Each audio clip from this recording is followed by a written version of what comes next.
Alright, 2005 WRX was running fine yesterday, turned it on today,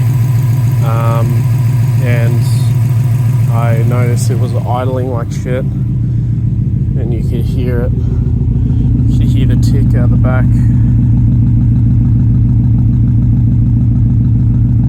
It doesn't normally sound like that.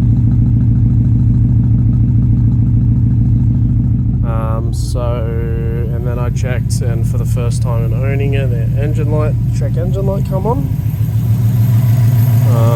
I've taken off the heat shield just to see if it's burning any oil.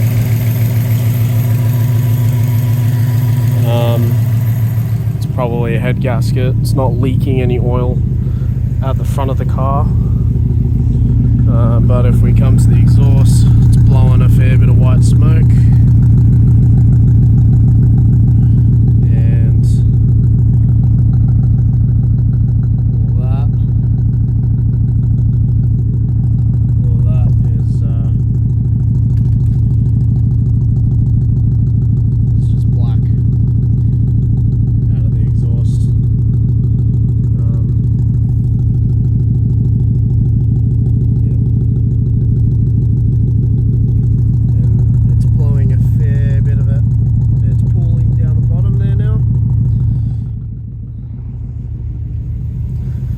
Yeah, like I said, I took the skid plate off.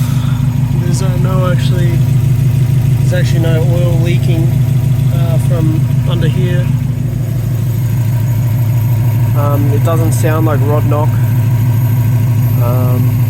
If anyone's got any tips or experienced this before, please let me know, because I'm fucking shitting myself right now.